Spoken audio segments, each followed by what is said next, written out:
संतोष देशमुख यांच्या हत्येसंदर्भात पोलीस आम्हाला योग्य माहिती देत नाहीत, त्याचबरोबर वाल्मिक कराड याच्यावर 302चा आणि त्याचबरोबर त्याच्यावर मकोकाचा कायदा लावावा अशी मागणी ही देशमुख कुटुंबियांकडून करण्यात येते, धनंजय देशमुख यांच्याकडनं करण्यात येत होती आणि त्याच्या संदर्भातच त्यांनी आंदोलनाचा इशारा सुद्धा दिला होता। आज ते एका टॉवरवर चढून, मोबाईलच्या टॉवरवर चढून आंदोलन करणार होते, परंतु 10:30 वाजता आपण जर बघितलं तर आनंदराज आंबेडकर हे त्यांना भेटायला आले। आनंदराज आंबेडकर यांच्याशी चर्चा केली, साधारण 10-10:30 ची वेळ होती आणि त्यानंतर धनंजय देशमुख हे तिथून गायब झाले। त्यानंतर 3 तास एक वेगळं नाट्यमय घडामोडी आपल्याला मस्साजोगमध्ये घडलेल्या पाहायला मिळाल्या होत्या। त्यामुळे धनंजय देशमुख हे गायब झाल्यानंतर त्या 3 तासात नेमकं काय घडलं हे आपण या व्हिडिओच्या माध्यमातून अगदी थोडक्यात समजावून घेणार आहोत। तर आजची सकाळ उजाडली, ते मस्साजोगमध्ये धनंजय देशमुख हे आंदोलन करणार होते हे सगळ्या गावकऱ्यांना माहित होतं, पोलिसांना सुद्धा माहित होतं, त्यामुळे पोलिसांनी मोठा बंदोबस्त त्या टॉवरच्या ठिकाणी लावला होता। सकाळी आनंदराज आंबेडकर हे मसाजोगला गेले, त्यांनी धनंजय देशमुख यांच्याशी चर्चा केली आणि त्याचबरोबर या सगळ्या जे प्रकरण आहे त्याची माहिती सुद्धा घेतली। आनंदराज आंबेडकर यांच्याशी बोलल्यानंतर धनंजय देशमुख हे जो तिथला मंडप आहे त्या मंडपातून गायब झाले आणि ते कोणालाही सापडत नव्हते। साधारण 10:30 ची वेळ होती, 10:30ला ते गायब झाले। ते नेमके कुठे गेलेले त्याचा कोणालाही पत्ता लागत नव्हता। गावकऱ्यांनी सुद्धा शोध घेतला, मीडिया कर्मी सुद्धा त्यांचा शोध घेत होते, पोलीस सुद्धा अलर्ट झाले, कारण धनंजय देशमुख यांनी आंदोलनाचा इशारा दिला होता। काही काळ धनंजय देशमुख हे कुठेही आढळून आले नाहीत। साधारण 11:30च्या सुमारास 11:30च्या सुमारास धनंजय देशमुख एका पाण्याच्या टाकीवर चढल्याचं लक्षात आलं। गावकऱ्यांनी पाण्याच्या टाकीकडे धाव घेतली, पोलीस यंत्रणा सुद्धा त्या दिशेने जायला सुरुवात झाली। धनंजय देशमुख हे एका पाण्याच्या टाकीवर चढले होते आणि तिथनं त्यांनी आंदोलन करायला सुरुवात केली होती। मी खाली उतरणार नाही, मी माझ्या मागण्यांपासून हटणार नाही, अशी असं त्यांनी सगळ्यांना सांगितलं आणि ते टाकीवरनं आंदोलन करायला सुरुवात केली। गावकरी चिंतेत राहिले, गावकऱ्यांनी सुद्धा त्यांना विनंती केली की तुम्ही टाकीवरनं खाली यावं, परंतु ते खाली यायला तयार नव्हते। त्यानंतर साधारण 11:30-12च्या सुमारास मनोज जरांगे पाटील हे सुद्धा मसाजोगमध्ये दाखल झाले। जिथे धनंजय देशमुख आंदोलन करत होते तिथे सुद्धा मनोज जरांगे पाटील गेले। तिथे त्यांना हात जोडून विनंती केली की तुम्ही खाली या, आपण चर्चा करूयात, आपण पोलिसांना या सगळ्या संदर्भातली माहिती देऊयात, तुमच्या मागण्या या सगळ्या पोलिसांसमोर ठेवूयात। परंतु धनंजय देशमुख हे काही हटायला तयार नव्हते, ते त्यांच्या मागण्यांवर ठाप होते। त्यामुळे काहीसं तणावाचं वातावरण हे सगळं त्या टाकीच्या सभोवताली निर्माण झालं होतं। गावकरी सुद्धा मोठ्या प्रमाणावर त्या ठिकाणी जमले होते आणि गावकरी सुद्धा धनंजय देशमुख यांना त्या टाकीवरनं खाली येण्याची विनंती करत होते। साधारण तासभर हा सगळं जे प्रकरण आहे ते सुरू होतं। धनंजय देशमुख यांना या काळात चक्कर सुद्धा आली, ते काही काळ त्या टाकीवर झोपल्याचं आपल्याला देखील पाहायला मिळालं होतं। धनंजय देशमुख हे कुठल्याही परिस्थितीत खाली यायला तयार नव्हते, त्यामुळे पोलीस सुद्धा त्या ठिकाणी मोठ्या प्रमाणात जमा झाले होते।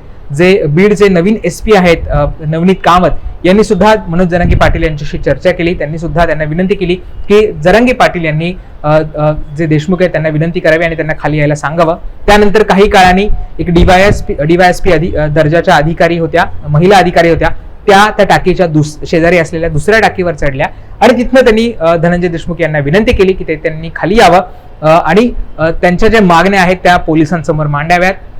जे बीडचे जे सरपंच आहेत संतोष देशमुख यांच्या हत्येच्या संदर्भात जी SIT नेमलेली आहेत त्याचे जे प्रमुख आहेत बसवराज तेली यांच्याशी तुमचं बोलणं करून देऊ, तुमच्या ज्या मागण्या असतील ते त्यांच्या समोर मांडू, पोलीस अधिकाऱ्यांशी तुमचं बोलणं करून देऊ आणि तुमच्या ज्या समस्या असतील, तुमचे जे प्रश्न असतील ते त्यांच्यासमोर तुम्ही मांडा, अशी विनंती त्यांना केली। या विनंतीनंतर धनंजय देशमुख यांनी त्यांचं आंदोलन आहे ते मागे घेतलं। साधारण 1 ते 1:15च्या दरम्यान धनंजय देशमुख हे त्या टाकीवरनं खाली यायला तयार झाले आणि ते यायला सुरुवात केली।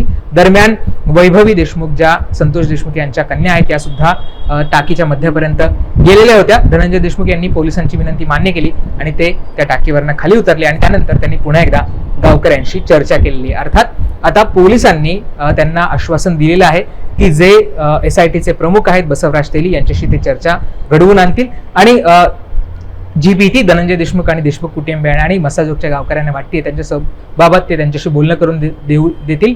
धनंजय देशमुख यांची मागणी आहे की आम्हाला तपासात नेमकं काय घडतंय याच्याबद्दलची कुठची माहिती मिळत नाहीये।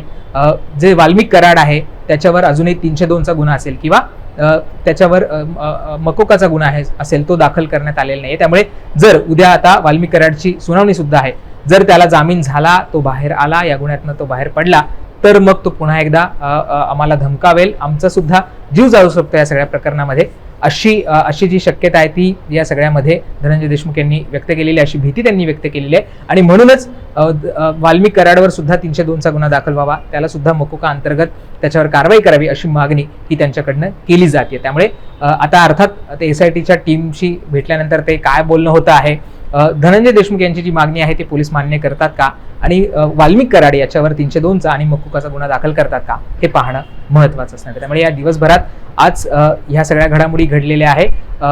धनंजय देशमुख यांनी जे आंदोलन केलं त्याच्यामुळे खरं तर आपण बघतोय की पोलीस त्यांना समजावायला गेले आणि त्यांनी त्यांच्या मागण्या आता पोलिसांसमोर ठेवलेल्या आहेत. आता या सगळ्यामधनं नेमकं काय समोर येतं, पोलीस त्यांच्या मागण्या मान्य करतात का आणि त्याच्या पद्धतीने कारवाई होते का, हे पाहणं महत्त्वाचं असणार आहे. उद्या वाल्मिक कराड याची सुनावणी सुद्धा आहे. त्या सुनावणीमध्ये त्याला जामीन मिळतो की पुन्हा एकदा पोलीस कोठडी होते, हे सुद्धा पाहणं महत्त्वाचं असणार आहे. या सगळ्या संदर्भातले अपडेट्स आम्ही वेळोवेळी तुम्हाला मुंबई तकवर देत राहू. त्यामुळे मुंबई तकला अजूनही सबस्क्राईब केलं नसेल तरी करायला विसरू नका. बेल आयकॉनवर क्लिक केलं तर तुम्हाला या सगळ्या संदर्भातले अपडेट सुद्धा मिळतील. पाहत राहा मुंबई तक.